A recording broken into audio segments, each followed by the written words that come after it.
So welcome back to another video. তো আজকে কথা বলবো জিতের খাকি রিলেটেড আপডেট নিয়ে।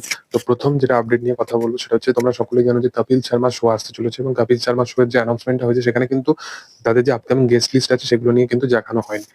তো শোনা যাচ্ছে এটা যে খাকি দ্য বেঙ্গল চ্যাপ্টারের মানে প্রমোশন, দেখো আদার্স এসআরকে ফেসারকে প্রমোশন আমার মনে হয় যে কপিল শর্মা শোতে হতে চলেছে, আরিয়ান খান এদের সব প্রমোশন হতে চলেছে।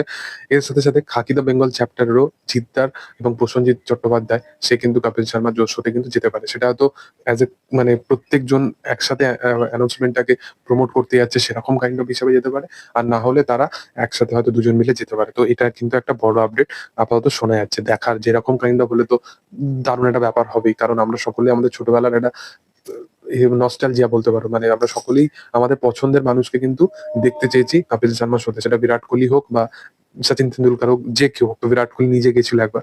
তো যাই হোক, সেটা নিয়ে তো একটা আপডেট হলো। আর সেকেন্ড যেটা আপডেট হবে, তোমরা সকলে কিন্তু টিজারটা দেখেছো খাকি দা বেঙ্গল চ্যাপ্টার, এবং খাকি দা বেঙ্গল চ্যাপ্টারের টিজারটার মধ্যে তোমরা একটা জিনিস লক্ষ্য করে দেখেছো, সেখানে যে ভয়েস ওভারটা দেওয়া হয় জিদ্দার, সেটা কিন্তু জিদ্দার ভয়েস ছিল না। এবার এই জিনিসটা আমিও বুঝতে পারছিলাম না যে এটা জিদ্দারই ভয়েস কিনা। তো এটা শোনা যাচ্ছে যে জিদ্দার ভয়েস নয়। তো ডাবিং প্রসিডিওর যদি জিদ্দাকে দিয়ে না করায় তাহলে কি কি প্রবলেম হতে পারে ছবিটার মধ্যে।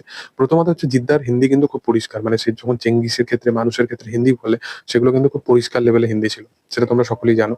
এবং এইটার সাথে সাথে আরেকটা জিনিস বলে রাখি, যে জিদ্দাকে নিয়ে যদি এই যে হিন্দিতে বলা বা এই যে ডাব ভার্সন, সেগুলো আমার মনে হয় না যে সেই জিনিসটা করবে না। মানে কখনোই করবে না। কারণটা হচ্ছে, কাকি দ্য বেঙ্গল চ্যাপ্টার বাংলার একটা গল্প, মানে সেখানেতে কোথাও গিয়ে প্রপার যে হিন্দি যে ভাষাটার যে প্রয়োগ, সেটা সে চাইবে যে তার ছবির মধ্যে হোক। সেই জিনিসটা কিন্তু কখনো করবে না। প্রসেন চট্টোপাধ্যায় নিজের ছবিতে একটা এস্টাবলিশ কাজ করেছে জুবলি বলে, বা কারিশমা তান্নার ওই কাজটাতেও সে একটা বাঙালির ক্যারেক্টার প্লে করেছিল, এবং এই দুটো চরিত্র যদি দেখো, এখানে কিন্তু একটা হালকা বাঙালিয়ানা ছিল। তো ক্যারেক্টারটা হিন্দি তো বলবে, সেখানের মধ্যে কোথাও একটা বাঙালির টাচ থাকবে। তো সেই ক্যারেক্টারটা, সেটা সেই জিনিসটাই কিন্তু রেপ্লিকেট করতে চাইছে এই নেটফ্লিক্সের এই খাকি দা বেঙ্গল চ্যাপ্টার। মানে বেঙ্গল চ্যাপ্টারের শাশ্বত চ্যাটার্জি, পরমব্রত, জিৎ, প্রসেন চট্টোপাধ্যায় প্রত্যেকজন যারা অভিনেতা আছে, তারা কিন্তু অ্যাকচুয়ালি হিন্দিতে কাজ করছে, কিন্তু তাদের যে ক্যারেক্টার গুলো সেগুলো কিন্তু বাংলা।